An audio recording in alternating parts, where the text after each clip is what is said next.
Paano kung sabihin ko sa iyo na may mga kasalanang sobrang seryoso at lubhang mapanira sa espiritu na malinaw na sinabi ng Diyos, hinding-hindi niya ito patatawarin?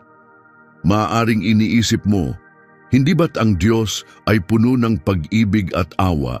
Hindi ba't pinapatawad niya ang sino mang humihingi ng tawad? At oo, ang Diyos ay mapagmahal, walang hanggan ang kanyang awa. Ngunit ipinapakita rin ng Biblia na may mga hangganan, mga linyang kapag nalampasan, may kahahantungan na walang katapusan. Ang mga kasalanang ito ay hindi lamang simpleng maling desisyon. Ito ay sadyang pagtanggi sa katotohanan ng Diyos, sinadyang pagsuway at mga desisyong naglalayo sa atin sa Kanya magpakailanman. At ang mas nakakabahala, maraming tao ang gumagawa ng mga kasalanang ito ngayon nang hindi nila namamalayan. Kaya't may itatanong ako sa iyo, pwede kayang ikaw ay nasa panganib na magkasala ng isa sa mga kasalanang hindi mapapatawad? Hindi ito isang simpleng aral sa Biblia, isa itong seryosong babala na direktang galing sa kasulatan. Ngayon, pag-uusapan natin ang 6 na kasalanang ayon sa Biblia ay hindi mapapatawad. Maaaring may ilang inaasahan ka na, ang iba ay maaaring ikagulat mo. At ang ilan ay baka mas malapit sa buhay mo kaysa sa inaakala mo. Hindi ito para takutin ka. Ito ay para protektahan ka dahil kapag nalaman mo kung ano ang mga kasalanang ito, maiintindihan mo kung bakit sila mapanganib at kung anong mga hakbang ang dapat mong gawin upang makaiwas. Handa ka na ba? Simulan na natin. Kabanata 1, ang kasalanang hindi mapapatawad, pagsasalita laban sa Espiritu Santo. Magsisimula tayo sa kasalanang malinaw na sinabi ni Jesus na hindi kailanman mapapatawad. Hindi ito opinyon o haka-haka lang. Ito mismo ang mga salita ni Jesucristo. Sa Mateo 12:31 hanggang 32, sinabi ni Jesus, "Tinitiyak ko sa inyo, ang bawat uri ng kasalanan at paninirang puri ay mapapatawad. Ngunit ang sinumang magsalita laban sa Espiritu Santo ay hindi mapapatawad. Kahit ang magsalita laban sa anak ng tao ay mapapatawad. Ngunit ang sinumang magsalita laban sa Espiritu Santo ay hindi kailanman mapapatawad. Hindi ngayon at hindi kailanman." Narinig mo ba yon? Ayon kay Jesus, lahat ng kasalanan ay maaaring mapatawad maliban sa isa, ang kasalanang pagsasalita laban sa Espiritu Santo. Pero ano ba talaga ang ibig sabihin nito? Para sa ilan, nakakatakot ang talatang ito. Nagsisimula silang mag-alala, nagawa ko na ba ito? Huli na ba para sa akin? Kaya't pagmasdan nating mabuti, ano ang ibig sabihin ng paglapastangan sa Espiritu Santo? Ang salitang paglapastangan ay nangangahulugang pangungutya, pagtanggi o pagbastos sa isang bagay na banal. Pero hindi lang ito simpleng pagiging bastos. Mas malalim pa rito, ang paglapastangan sa Espiritu Santo ay ang sadyang, lubos at permanenteng pagtalikod sa impluensya niya sa iyong buhay. Hindi ito tungkol sa mga oras ng pagdududa. Hindi ito tungkol sa pakikibaka sa pananampalataya. Hindi rin ito dahil sa masamang salitang nasabi mo noong galit ka. Isa itong sadyang at matigas na pagtanggi sa katotohanan ng Diyos at sa panawagan ng Espiritu. Isipin mo ito, ang Espiritu Santo ang tumutulong sa atin na makita ang ating mga kasalanan.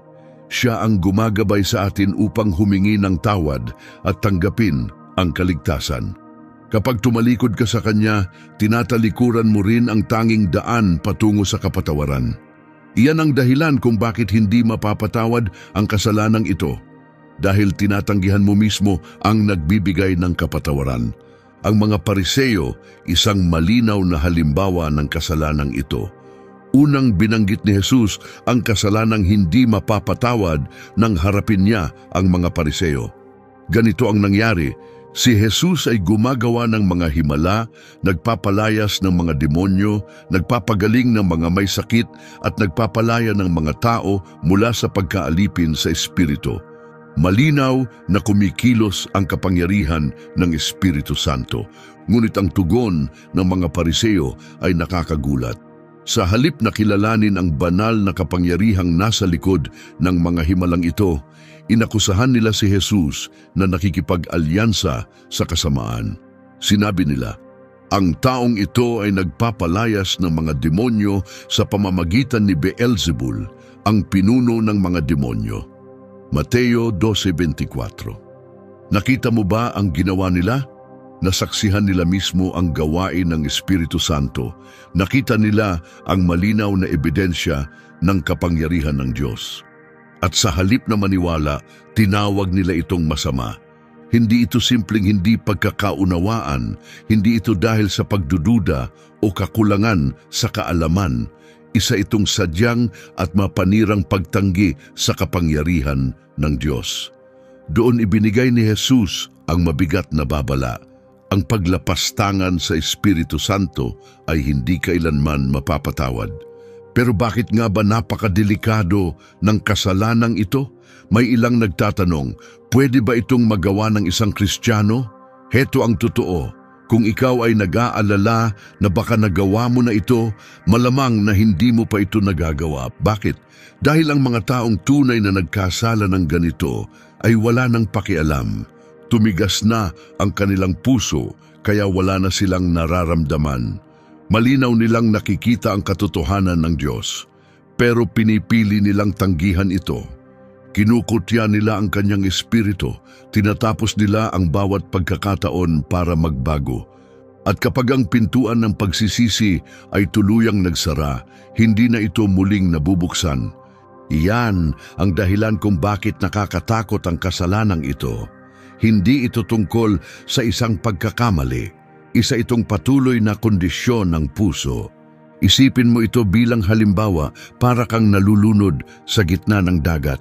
May naghagis sa iyo ng salbabida para sagipin ka. Pero sa halip na hawakan ito, paulit-ulit mo itong tinataboy. Sa bandang huli, lulubog ka. Hindi dahil walang tumulong, kundi dahil tinanggihan mo ang tulong. Hindi ito dahil walang pagkakataon, kundi dahil tinanggihan mo ang tanging makapagliligtas sa iyo. Kaya napakabigat ng kasalanang ito. Ibig nitong sabihin ay tinanggihan mo ang Espiritu na siyang gumagabay tungo sa kapatawaran. Babalalaban sa pagtigas ng puso. Hinimok tayo ng Biblia na huwag hayaang manlamig ang ating puso. Sa Hebreo 3:15, sinasabi, kapag narinig ninyo ang kanyang tinig ngayon, huwag ninyo siyang tanggihan. Kaya kung nararamdaman mo pa rin na kumikilos ang Diyos sa iyo, kung may gumigising sa loob mo kapag naririnig mo ang katotohanan, may pag-asa pa. Pero mag-ingat ka.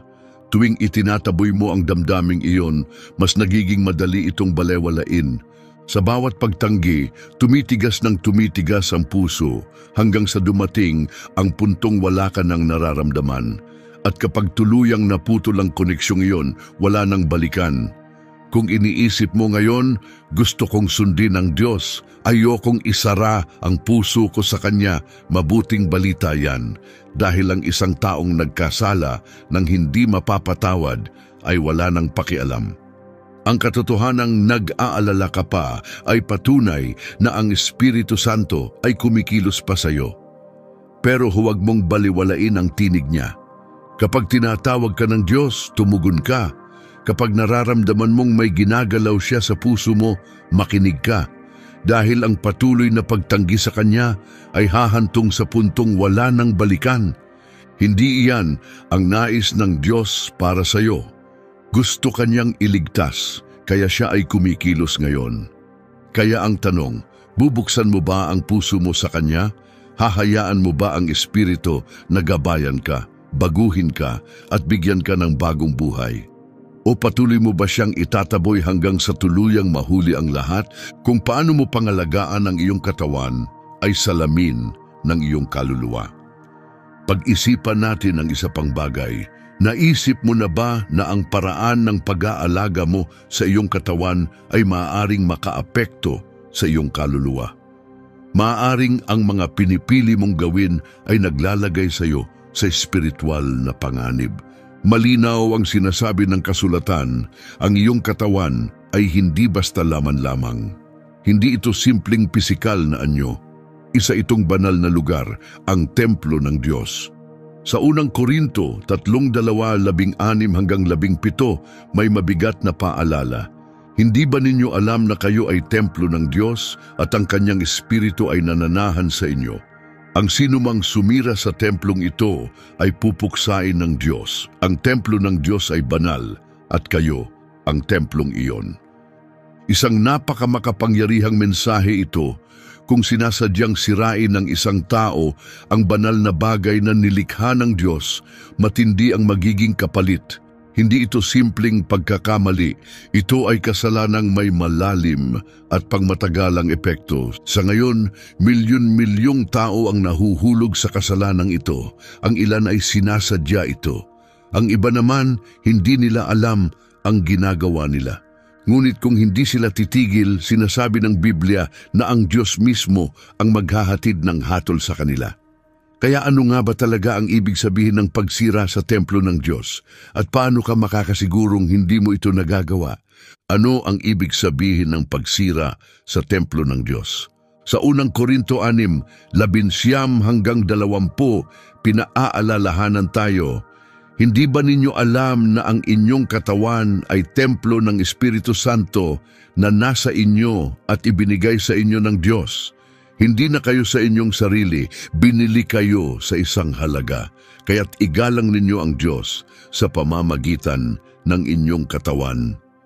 Ibig sabihin, ang katawan mo ay hindi mo pag-aari para gamitin ayon sa gusto mo.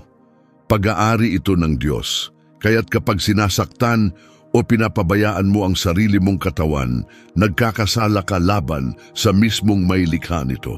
Ngayon tingnan natin kung paano ginagawa ng mga tao ang pagkakasalang ito. Unang kasalanang sexual, tuwirang pagsuway sa templo ng Diyos. Itinuturo ng Biblia na ang kasalanang sexual ay naiiba sa ibang uri ng kasalanan. Bakit? Dahil ito ay kasalanan laban sa sarili mong katawan, ang mismong tahanan ng Espiritu ng Diyos. Sabi sa 1 Corinthians 6:18, layuan ninyo ang imoralidad. Ang lahat ng ibang kasalanan ay panlabas sa katawan, ngunit ang kasalanang sexual ay laban sa sarili mong katawan. Maging ito man ay pakikiapid, pakikipagtalik na walang kasal, pornografiya o mga gawaing sexual na labag sa disenyo ng Diyos, lahat ng ito ay sumisira sa banal na lugar na tinawag niyang templo. At hindi lamang ito nangyayari sa labas ng simbahan. Marami sa mga mananampalataya ang sangkot sa ganitong pamumuhay. Ang ilan ay binabaliwala ito at sinasabing, katawan ko ito, buhay ko ito. Pero malinaw ang tugon ng Diyos kapag nilapastangan ng isang tao ang kanyang templo, kikilos siya. Hindi ito opinyon, hindi ito sermon lang, ito ay salita mismo ng Diyos. At maliban kung may tunay na pagsisisi, tunay din ang kapalit nito. Ikalawang pananakit sa sarili at pagpapatiwakal, lubos na pagtanggi sa templo ng Diyos. Ito ay isang maselang usapin, ngunit kailangang pag-usapan. Maraming tao, kasama na ang mga Kristiyano, ang dumaranas ng matinding emosyonal na sugat, pagkabalisa, depresyon at pagnanasa na saktan ng sarili. Ang ilan, labis ng pinanghihinaan, ay nagpapasyang wakasan ang sariling buhay. Ngunit pakinggan mo ito, mahinahon ngunit malinaw, ang pagpapatiwakal ay hindi lamang isang trahedya. Isa itong huling hakbang ng pagsira sa bagay na ginawa ng Diyos na banal, ang iyong katawan, ang kanyang templo. At may kaakibat itong mga kahihinat ng lampas sa buhay na ito. Bago ka mag-react, makinig ka muna. Maraming tao ang umabot sa puntong ito dahil sa tindi ng emosyonal at mental na pasanin. Nakikita ng Diyos ang sakit na iyon at naaawa siya.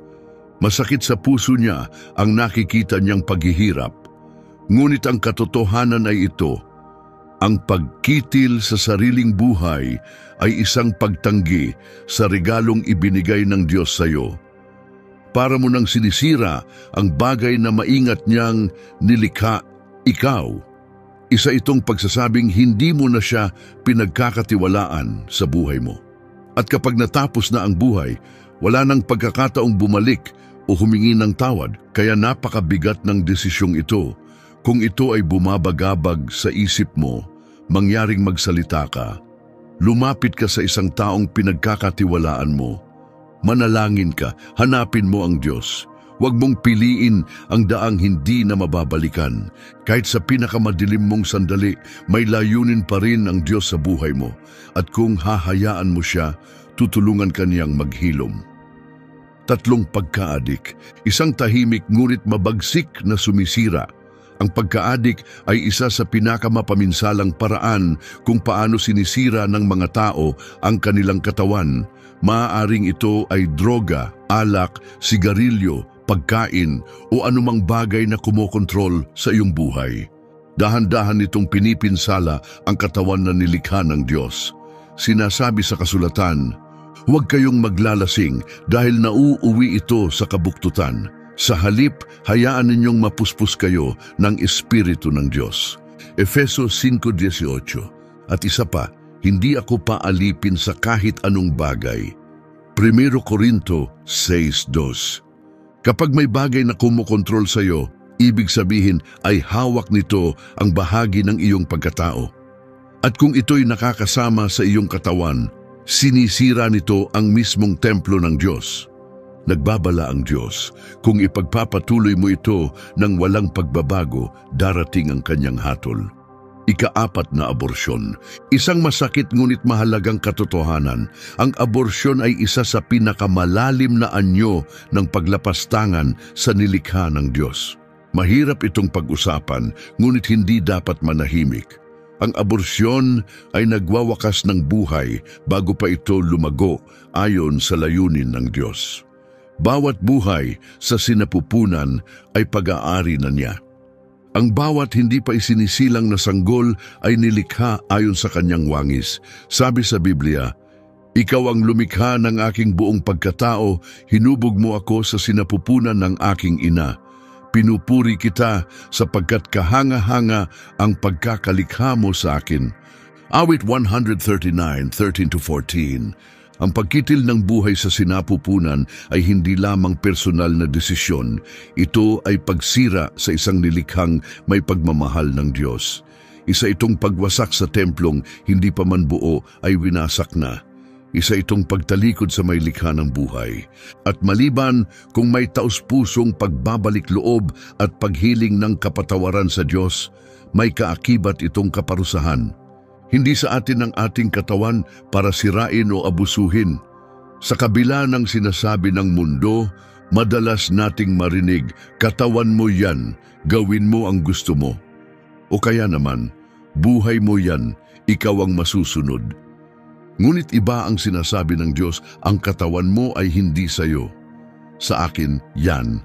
At nagbigay siya ng malinaw na babala, kung sinira mo ang aking templo, wawasakin din kita. Seryoso ito, hindi dapat binabalewala. Nasa kasalanang sexual ka ba? Tumalikod ka na? Sinisira mo ba ang katawan mo? Itigil mo na. Nasa ilalim ka ba ng pagka-adik? Palayain mo ang sarili mo. Dahil kung ipagwawalang bahala mo ang mga ito, darating ang hatol ng Diyos. At kapag dumating na ito, wala nang oras para bumalik. Ang katawan mo ay banal, templo ito ng Diyos. Binayaran ito ng dugo ni Jesus, kaya igalang mo ito. Mamuhay ka sa paraang nagbibigay papuri sa Kanya. Iwanan mo ang kasalanan at alagaan ang templong ipinagkatiwala niya sa iyo. Dahil kapag pinili mong sirain ito, sinabi na niya ang Kanyang gagawin, gagantihan niya ng pagkawasak. Nasa kamay mo ang desisyon. Ngayon may tanong ako, paano kung may isang kasalanang napakabigat, napakapanganib sa espiritu na kapag nagawa mo, wala nang balikan? Ang kasalanang ito ay tinatawag na apostasiya.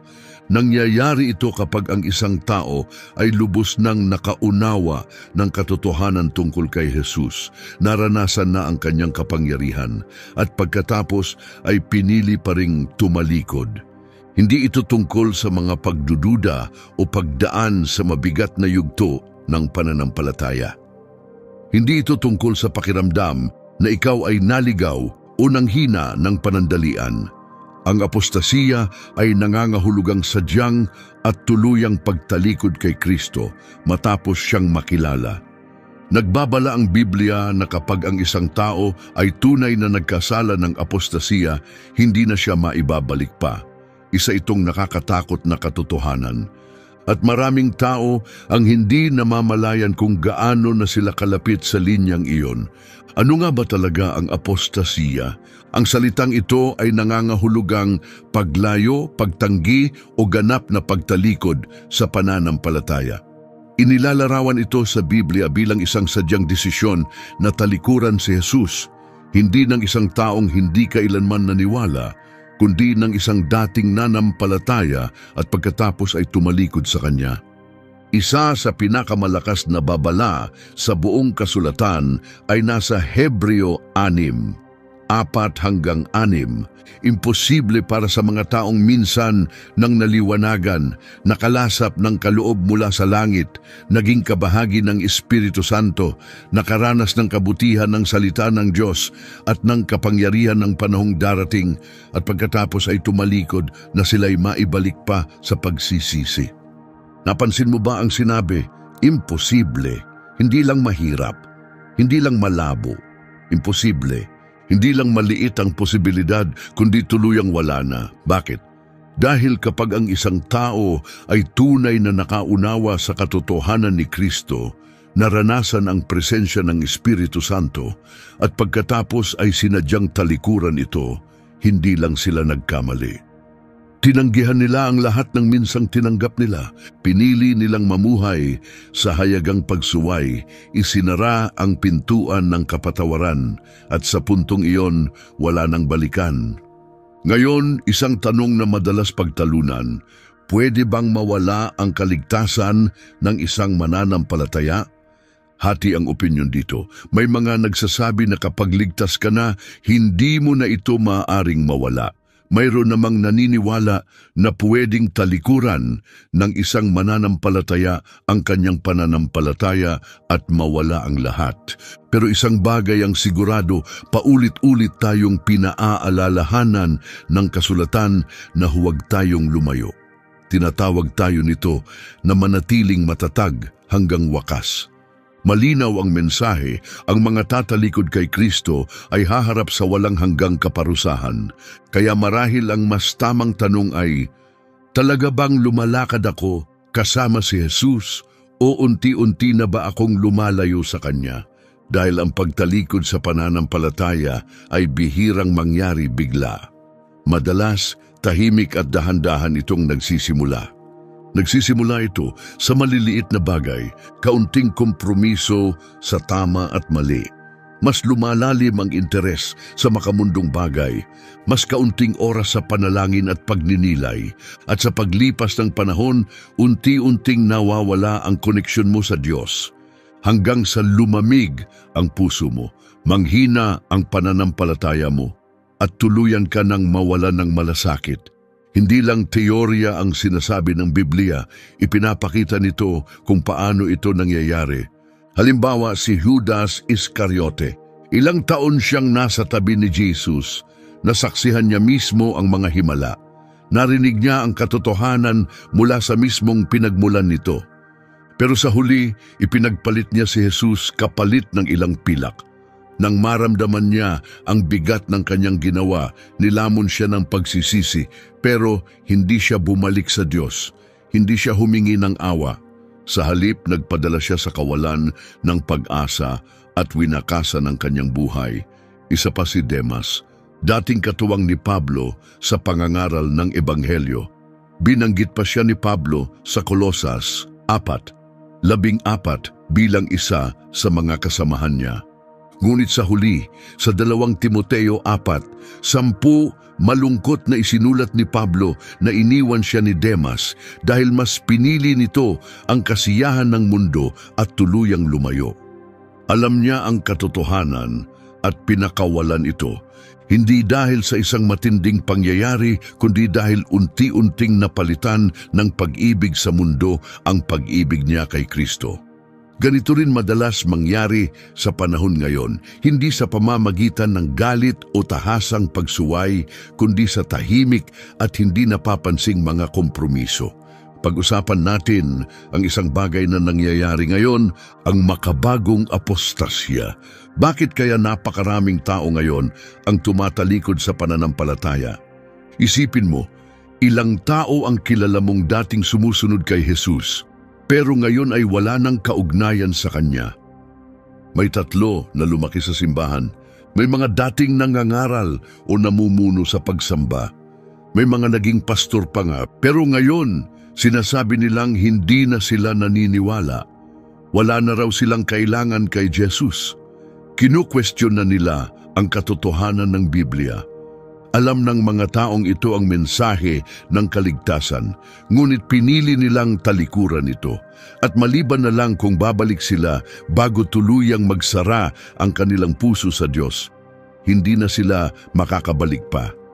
Ang panganib ng pusong tumigas, narito ang nakakatakot na katotohanan. Habang patuloy na tinatalikuran ng isang tao si Kristo, lalo lamang tumitigas ang kanyang puso at mas lalo siyang nahihirapang bumalik. Nagbabala ang Hebreo 10:26 hanggang 27, kapag patuloy tayong nagkakasala ng may kaalaman sa katotohanan, wala nang natitirang handog para sa kasalanan.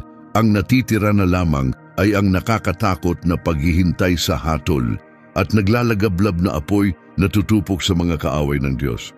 Kapag ipinakita na sa iyo ang katotohanan, pananagutan mo ito, at kapag tinanggihan mo ito, ang natitira na lang ay hatol.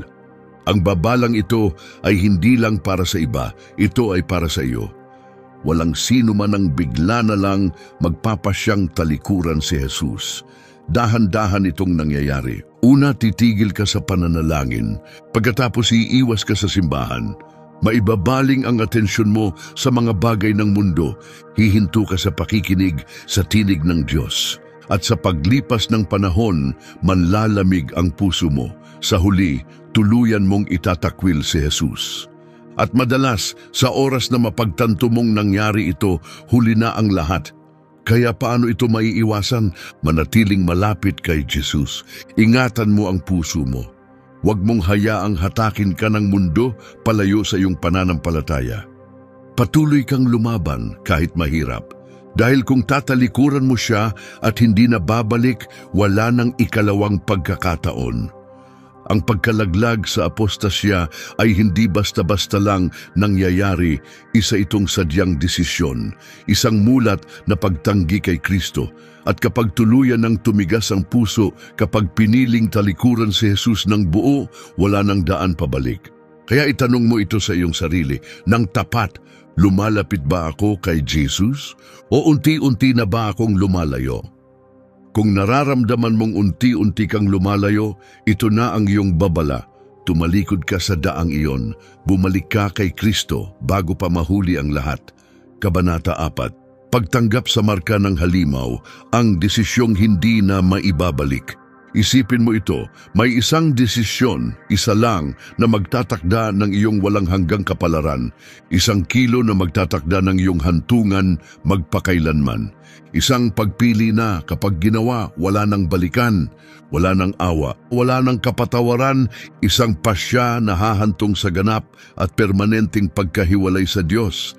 Ang desisyong iyon ay ang pagtanggap sa marka ng halimaw. At hindi ito iniwang bukas sa duda ng kasulatan. Ipinapaliwanag nito ng malinaw kung ano ang mangyayari sa mga tatanggap nito. Isa sa pinakamabigat na babala sa buong Biblia ay nasa pahayag 14. 9 hanggang 11. Kung sino man ang sumamba sa halimaw at sa larawan nito at tumanggap ng marka sa kanyang noo o kamay, siya ay iinom din ng alak ng puot ng Diyos. Siya ay pahihirapan sa apoy at asupre sa harapan ng mga anghel at ng kordero. At ang usok ng kanilang paghihirap ay patuloy na aakyat magpakailanman. Wala silang kapahingahan, araw o gabi. Isipin mong mabuti, walang kapahingahan ni sa araw ni sa gabi, walang hangganang pagdurusa, wala nang kapatawaran, wala nang ikalawang pagkakataon. Ang pagtanggap sa marka ng halimaw ay isang desisyong hindi na maaaring bawiin. Ngunit ano nga ba talaga ang markang ito? Paano ito ipakikilala sa mundo? At ang pinakamahalaga, paano ka makakaiwas sa bitag na ito? Ano ang marka ng halimaw? Unang ipinakilala ito sa pahayag 13:16 hanggang 17. Pipilitin ng halimaw ang lahat ng tao, mayaman man o mahirap, makapangyarihan o alipin, na tumanggap ng marka sa kanilang kanang kamay o noo. At kung wala nito, hindi sila makakabili o makakapagbenta. Ang markang ito ay kumakatawan sa pangalan o bilang ng halimaw. Ang markang ito ay higit pa sa isang kagamitang pangkalakalan, isa itong gawa ng pagsamba at katapatan sa Antikristo. Ito ay magiging kinakailangang tanda ng katapatan sa isang pandaigdigang pinunong hayagang lumalaban sa Diyos. Ang pagtanggap nito ay hindi simpleng aksyon, ito ay pagtalikod sa Diyos at pagtalima kay Satanas. Magiging pisikal ba ito? Isa ito sa mga tanong na madalas itanong ng mga tao. May naniniwalang ito ay magiging isang tattoo o tatak na kita sa balat. Ang iba naman ay iniisip na ito ay maaaring microchip o digital ID na ilalagay sa ilalim ng balat. May nagsasabi rin na maaaring simboliko ito na nagpapakita ng katapatan sa halimaw sa pamamagitan ng gawa o paniniwala. Bagaman hindi malinaw ang eksaktong anyo, isang bagay ang tiyak. Ito ay magiging pandaigdigan. Ito ay magiging sapilitan para sa kalakalan. Ito ay magiging tanda ng ganap na katapatan sa Antikristo. Ang pagtanggap nito ay tahasang pagtanggi sa Diyos. At narito ang isang napakahalagang bagay, hindi mo ito matatanggap ng aksidente. Ito ay magiging sadyang desisyon, isang mulat na kilos ng pagtalikod sa may lalang upang sumunod sa kaaway. At kapag ginawa mo ang pasyang iyon, ito ay permanente. Ngunit hindi ba't pinapatawad ng Diyos ang lahat? Paano kung ang isang tao ay magsisi matapos tanggapin ang marka at nais bumalik? Ang sagot ay masakit ngunit malinaw, walang sino mang tumanggap sa marka ng halimaw ang makakabalik pa. Bakit? Dahil ang pagtanggap sa markang ito ay hindi basta simpleng kilos. Ito ay buong panata na sumunod sa Antikristo. Ito ay pagsamba mismo kay Satanas. Kapag ginawa na ang pagpiling iyon, isinara mo na ang pintuan sa Diyos at binuksan ito sa walang hanggang kapahamakan. At tulad ng hindi mapapatawad na kasalanan ng paglapastangan sa Espiritu Santo o ang ganap na pagtanggi kay Kristo, ang pagtanggap sa marka ay nagiging daan sa isang pusong tuluyang tumitigas. Sa pahayag 16:2, makikita natin na matapos ipamahagi ang marka, nagsimulang bumagsak ang hatol ng Diyos. Ngunit kahit sa gitna ng paghihirap, kahit nasasaksihan na ng mga tao ang kapangyarihan ng Diyos, hindi pa rin sila nagsisi, nananatili ang kanilang puso sa paghihimagsik, natatatakan na ang kanilang kapalaran, at sila ay tuluyang mawawala magpakailanman. Ngayon, marahil itatanong mo, paano naman ang mga Kristiyano? Pwede ba silang pilitin na tanggapin ang marka? Maraming tao ang nag-aalala, paano kung malinlang ako? Paano kung hindi ko namalayan na tinanggap ko ito? Linawin natin ito, hindi mo maaaring matanggap ang marka ng aksidente. Ito ay magiging isang sadyang desisyon, isang mulat at kusang loob na pagpili na sundin ang halimaw imbes na ang Diyos. Ang mga tunay na tagasunod ni Jesus ay hinding-hindi ito tatanggapin. Kahit pa ang kapalit ay lahat ng bagay, kahit mawalan sila ng trabaho, kahit silang ayusigin, habulin o ikulong, kahit maggutom sila o mamatay pa man, mananatili silang tapat, pipiliin nila si Kristo kaysa sa kaginhawaan. Iyan ang dahilan kung bakit sa pahayag 24, ganito ang nakita ni Juan. Nakita ko ang mga kaluluwa ng mga pinugutan ng ulo dahil sa kanilang matibay na pananampalataya at patotoo kay Jesus. Tumanggi silang sambahin ang halimaw o ang larawan nito at hindi sila tumanggap ng marka sa kanilang noo o kamay. May mga mamamatay sa pagtanggi sa marka. Ngunit sila ay muling bubuhayin at maghahari kasama ni Kristo sa kanyang kaharian. Ngayon, silipin mo ang nangyayari sa mundo ngayon. Pinipilit ng mga pamahalaan ang paggamit ng digital identity at mas mahigpit na kontrol sa mga sistemang pinansyal. Unti-unting hinuhubog ang isipan ng tao para tanggapin ang sentralisadong autoridad. Napakabilis ng pagsulong ng teknolohiya at maaaring sa isang iglap maging sapilitan ang isang cashless society. At kapag lumitaw ang Antikristo, mabilis na maisasaayos ang lahat ng sistemang ito. Ngunit narito ang pag-asa para sa mga mananampalataya. Sinasabi ng Biblia na hindi na narito ang iglesia, ang mga tunay na tagasunod ni Kristo kapag ipinakilala na ang marka. Bakit? Dahil bago dumating ang panahong iyon ng matinding kapighatian, magaganap ang rapture. Ang mga tagasunod ni Jesus ay kukunin mula sa mundong ito bago magsimula ang paghuhukom. Kaya kung isa kang mananampalataya ngayon, hindi mo na kailangang harapin ang desisyong iyon. Ngunit kung tinatanggihan mo si Kristo ngayon, kung tinalikuran mo ang paanyaya ng Diyos, may iwan ka. At sa sandaling iyon kakaharapin mo ang pinakamatinding pagpili ng iyong buhay. Manindigan para kay Kristo at magdusa o tanggapin ang marka at mawala magpakailanman.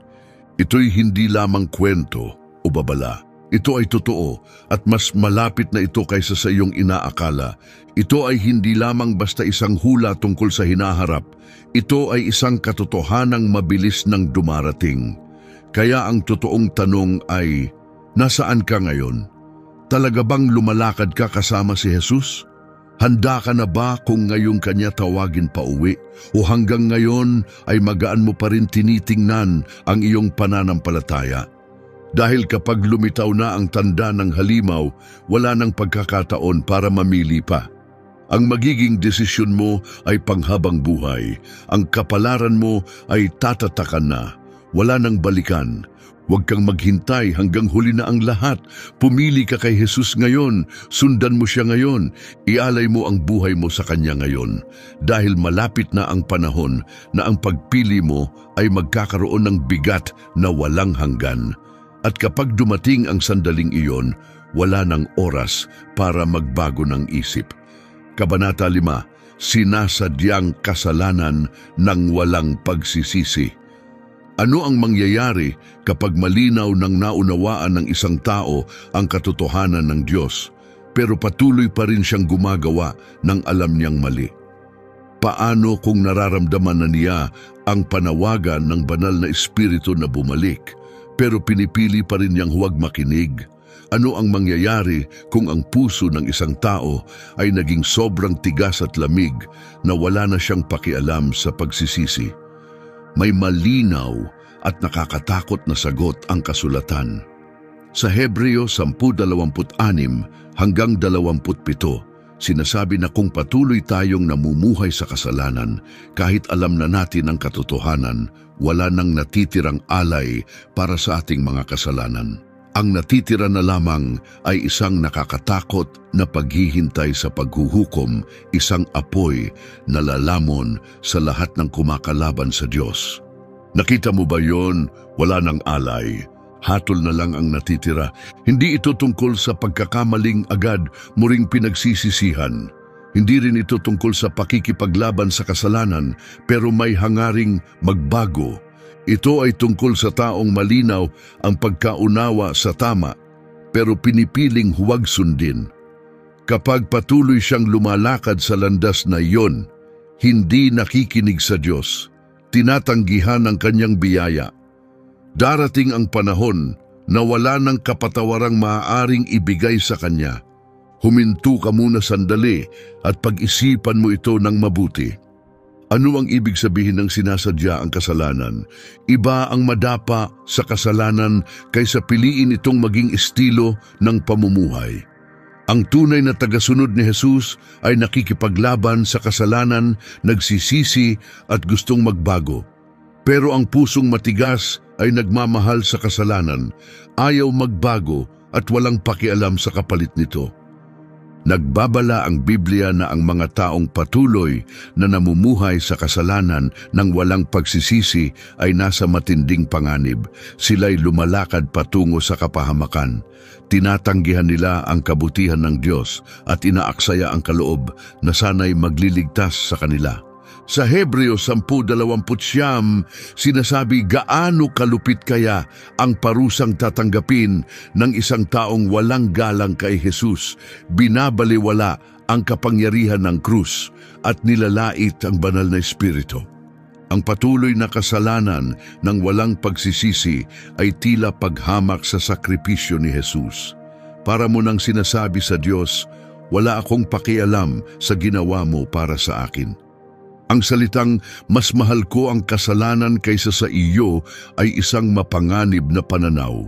At kapag patuloy kang lumakad sa ganoong direksyon, maaaring dumating ang araw na ititigil na ng Diyos ang kanyang pag-abot sa iyo.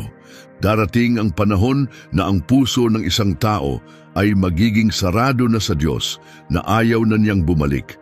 At sa oras na iyon, huli na ang lahat. Ang panganib ng pusong matigas. Sa bawat kasalanang ginagawa natin, nangungusap ang banal na espiritu sa ating konsensya. May nararamdaman kang pagkabahala, parang may bumubulong na bumalik ka na. Alam mo sa puso mo na dapat kang bumalik sa Diyos, pero kung patuloy mong binabaliwala ang tinig na iyon, unti-unti itong mawawala. Kapag patuloy kang namuhay sa kasalanan at ayaw mong magbago, unti-unti ring tumitigas ang puso mo. Hanggang sa isang araw, wala ka nang maramdaman, wala nang guilt, wala nang boses na tumatawag, wala nang pakialam. Diyan pumapasok ang isang napakadelikadong kalagayang espiritual dahil kapag hindi mo na nararamdaman ang conviction, hindi mo na rin hinahanap ang kapatawaran. At kung hindi ka hihingi ng kapatawaran, hindi mo rin ito matatanggap. Mga halimbawa sa Biblia ng matitigas ang puso. Paraon, isa siyang malinaw na halimbawa ng taong tumangging makinig sa Diyos hanggang huli na ang lahat. Sa aklat ng Exodo, isinugo ng Diyos si Moises upang paulit-ulit na balaan si Paraon. Sa bawat salot na dumating sa Ehipto, may pagkakataon si Paraon na magsisi at bumalik sa tamang landas. Pero matapos ang unang salot, pinatigas niya ang puso niya. Sa pangalawa, ganoon ulit. Sinundan ng pangatlo, pang-apat, panlima at pang-anim, pero patuloy pa rin siyang tumanggi. Paulit-ulit niyang sinabing hindi sa Diyos. At sa huli, hinayaan ng Diyos na tuluyang tumigas ang kanyang puso. Lumampas na siya sa hangganan. Tumigil ang Diyos sa pakikipag-usap sa kanya. At sa huli, humarap siya sa ganap na kapahamakan. Esau, isa siyang taong humiling ng kapatawaran, pero huli na ang lahat. Sa Hebreo 12:16 hanggang 17, may babala na huwag tularan si Esau, na ipinagpalit ang kanyang pagkapanganay para lamang masatisfy ang gutom. Nang kalaunan ay nais niyang ibalik ang basbas, hindi na ito ipinahintulot. Kahit umiyak siya ng may pagmamakaawa, hindi na niya mababago ang nangyari. Gusto niyang magsisi, pero lumipas na ang pagkakataon. Iyan ang panganib ng paglalaro sa kasalanan. Akala natin may panahon pa para ayusin ang lahat. Iniisip natin na pwede tayong bumalik sa Diyos kahit kailan natin gustuhin. Pero darating ang araw, tulad ni Esau, na marirealize mong ubos na ang oras habang naghihintay ka pa rin. Nagbibigay ba ng suko ang Diyos sa tao? Ang Diyos ay lubhang matiisin, siya'y puno ng habag, punong-puno siya ng biyaya, pero hindi siya isang Diyos na dapat baliwalain. Sa Galatia 6:7, malinaw ang sabi, huwag kayong paluloko. Hindi mo maaaring lokohin ang Diyos. Ano mang itinanim mo, iyon din ang aanihin mo. Kung patuloy mong nilalaro ang kasalanan, binabaliwala ang kanyang mga babala at tinatanggihan ang paanyaya niyang magbago, darating ang oras na hihinto na siya sa pag-abot sa iyo. Sa Roma unang pahina 24 hanggang 26, makikita natin na noong tumangging talikuran ng mga tao ang kanilang kasalanan, hinayaan sila ng Diyos. Pinabayaan niya silang sundin ang kanilang masasamang pita. Inilaan niya sila sa pusong puno ng kadiliman, itinaboy nila ang Diyos at sa huli, hinayaan na sila ng Diyos. Napakadelikado ng kalagayang iyon. Kung pinapanood mo ito at tinatanong mo ang sarili mo, lumampas na ba ako? May pag-asa pa ba ako?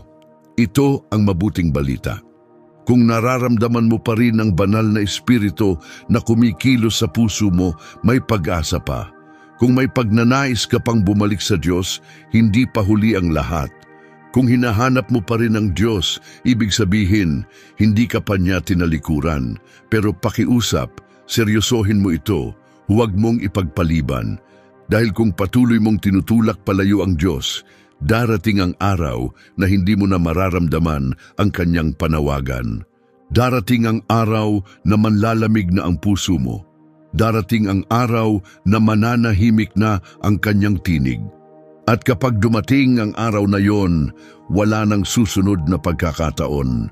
Alam ng ilan sa inyo sa kaloob-looban ninyo na namumuhay kayo sa lantad na kasalanan. Alam mong mali ito. Nararamdaman mong tinatawag ka ng Diyos na magbago. Pero sinasabi mo sa sarili mo, aayusin ko rin yan balang araw. Ngunit ito ang katotohanan, nasa mapanganib kang kalagayan. Lumalakad ka patungo sa kapahamakan. Baka mas malapit ka na sa paghuhukom kaysa sa iniisip mo.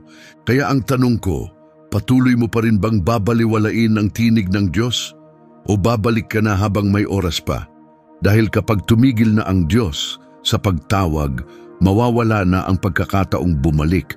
Wala nang balikan. Wala nang biyayang masasandalan, ito ang desisyon mo. Kabanata 5, ang panganib ng pagtatanim ng sama ng loob. Kung ayaw mong magpatawad sa iba, hindi ka rin patatawarin ng Diyos. Isipin mo ito, paano kung sabihin ko sa iyo na ang patuloy na galit mo sa isang tao ay maaaring humantong sa walang hanggang pagkahiwalay sa Diyos? Maaaring parang matigas pakinggan, pero ang katotohanan ay napakabigat ng isyu ng hindi pagpapatawad. Maaari nitong hadlangan ang sarili mong kapatawaran mula sa Diyos. Hindi ito maliit na bagay. Hindi ito isang bagay na pwedeng baliwalain lang. At hindi mo ito pwedeng bigyang katwiran sa pagsasabing, hindi mo alam kung ano ang ginawa nila sa akin. Dahil malinaw ang sinabi ni Jesus, kung pinapatawad ninyo ang mga taong nagkamali sa inyo, patatawarin din kayo ng inyong Ama sa langit. Pero kung hindi kayo nagpapatawad sa kapwa ninyo, hindi rin kayo patatawarin ng inyong Ama. Iyan ang sinabi ni Jesus sa Mateo 6:14 hanggang 15. Isa puso mo ito. Kapag pinili mong huwag magpatawad, hindi ka rin patatawarin ng Diyos. At kung hindi ka patatawarin ng Diyos, ano ang ibig sabihin yon? Ibig sabihin ay pagkakahiwalay mula sa Kanya. Ibig sabihin ay pagdadala ng bigat ng kasalanan. Ibig sabihin ay paghaharap sa Kanyang paghuhukom. Ang pagtangging magpatawad ay hindi lang simpleng kahinaan. Isa itong pagsuway, para itong lason na unti-unting sinisira ang iyong espiritu. Isa itong kasalanan na sapat na para hadlangan ka sa pagpasok sa langit. Kaya ito ang tanong, may tao ba sa buhay mo na ayaw mong patawarin? Kung oo ang sagot mo, pakiusap, makinig ka ng mabuti. Bakit mahalagang magpatawad? Maraming tao ang naniniwalang ang pagpapatawad ay optional lang. Sinasabi nila, magpapatawad ako pero hindi ko kakalimutan o hindi sila karapat-dapat. O magpapatawad ako kapag humingi sila ng tawad. Pero ito ang katotohanan. Ang tunay na pagpapatawad ay hindi tungkol sa kanila. Tungkol ito sa puso mo at sa ugnayan mo sa Diyos. Kapag pinili mong huwag magpatawad, ikinukulong mo ang sarili mo. Itinatali mo ang sarili mo sa kapaitan. Inilalayo mo ang sarili mo sa biyaya ng Diyos. Sa Marcos 11:45, sinasabi na kapag ikaw ay nananalangin at may kinikimkim kang sama ng loob, bitawan mo ito para ikaw man ay patawarin ng iyong Ama sa langit. Kung hindi maririnig ang iyong panalangin, hadlang ang galit sa pagpapala at mananatili ang iyong kasalanan. Kung wala ang kapatawaran ng Diyos, nasa panganib ang iyong kaluluwa. Ipinaliwanag ito ni Jesus sa isang talinghaga sa Mateo 18:21 hanggang 35. Tinanong siya ni Pedro, "Panginoon, ilang beses ko ba dapat patawarin ang kapwa kong nagkasala sa akin? 7 beses ba?" Sumagot si Jesus, "Hindi 7 beses, kundi 77 beses." Pagkatapos, ikinwento niya ito. May isang alipin na may utang sa hari, napakalaking halaga, parang milyon sa panahong ito. Nakiusap siya ng awa at dahil naantig ang hari, pinatawad ang buong utang. Pero pagkalabas ng alipin, nakita niya ang isang lalaking may maliit na utang sa kanya. Sa halip na maawa, sinakal niya ito at pilit na naningil. Nang marinig ito ng hari, nagalit siya. Sinabi niya, "Masamang alipin, pinatawad ko ang napakalaki mong utang dahil nakiusap ka. Hindi mo ba dapat naawa ka rin sa kapwa mo?" Pagkatapos, ipinakulong siya ng hari hanggang mabayaran ang lahat ng utang at nagtapos si Jesus sa isang babala.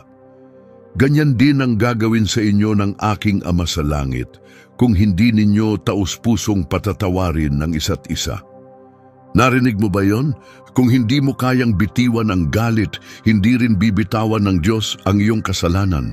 Kung patuloy kang kumakapit sa hinanakit, ikinukulong mo ang sarili mo sa kulungang ikaw mismo ang gumawa. Kung pipiliin mong humusga kaysa magpakita ng awa, haharapin mo rin ang paghuhukom ng Diyos. At dapat itong magpaalala sa atin. Kaya ano ang mangyayari kapag pinili mong huwag magpatawad? Unang unti-unting nanlalamig ang puso mo. Sa bawat pag-alala mo sa sakit, mas lumalalim ang ugat ng hinanakit.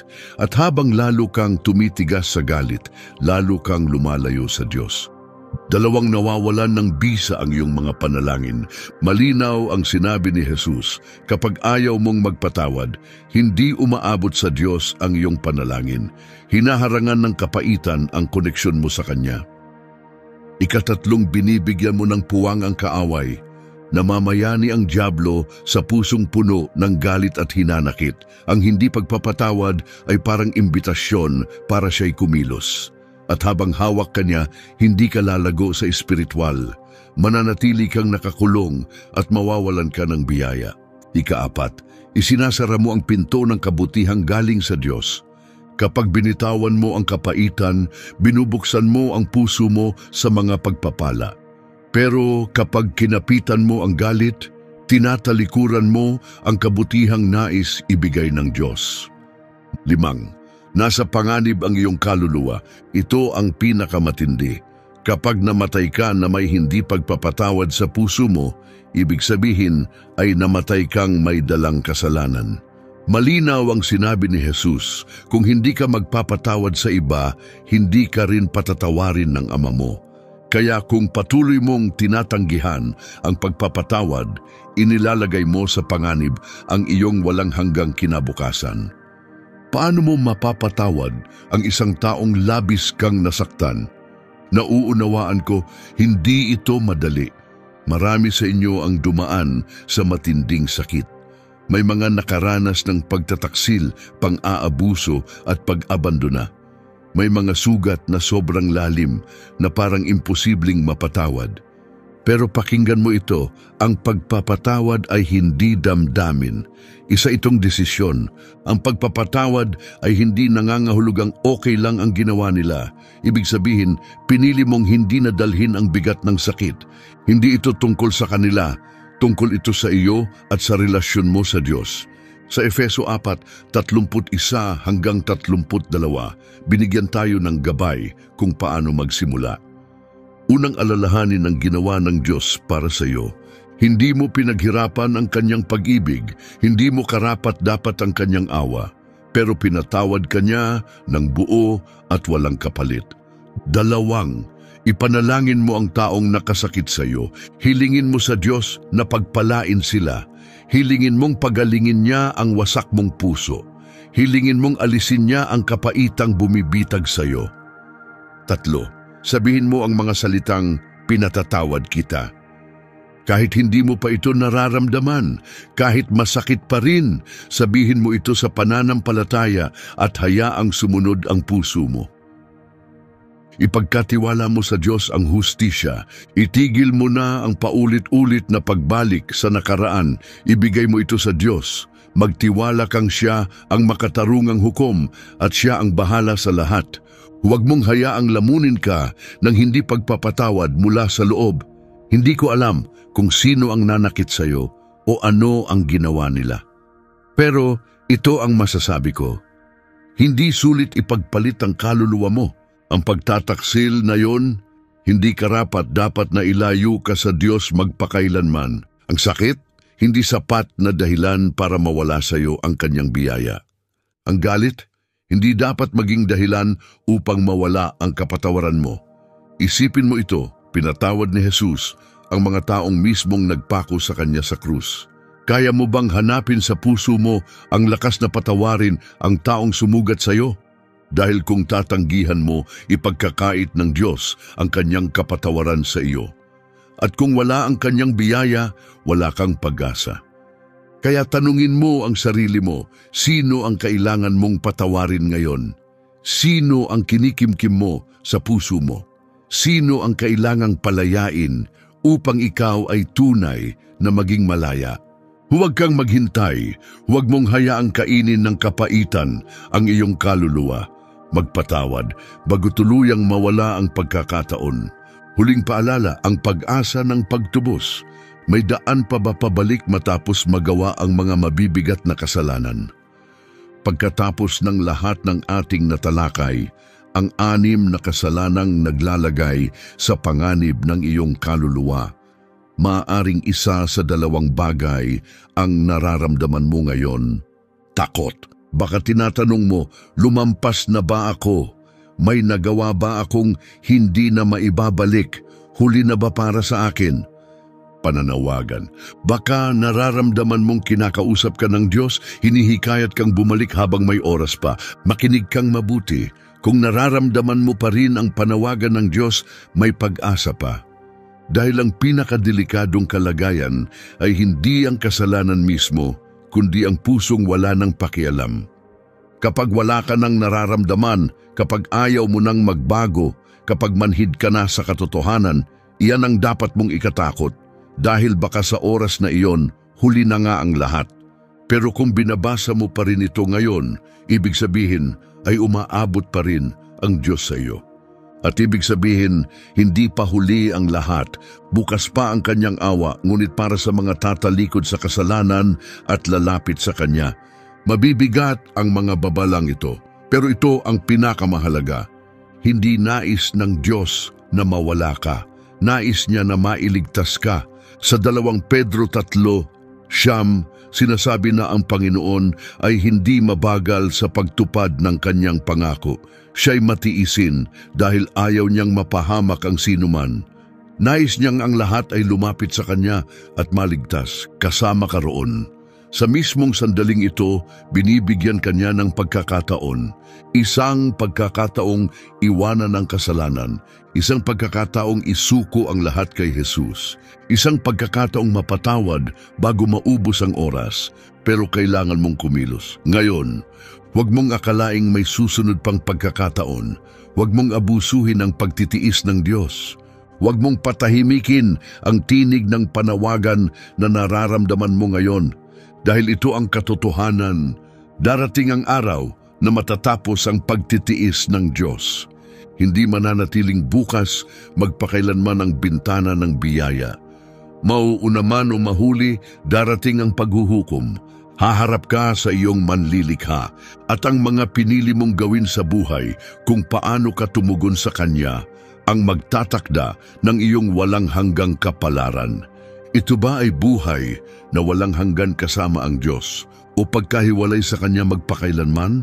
Ito ba ay kapatawaran o kasalanang nanatiling hindi pinatawad? Wala nang ikalawang pagkakataon pagdating ng sandaling iyon.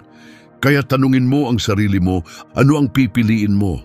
Narinig mo na ang mensahe, naiintindihan mo na ang panganib, alam mo na kung anong nakataya.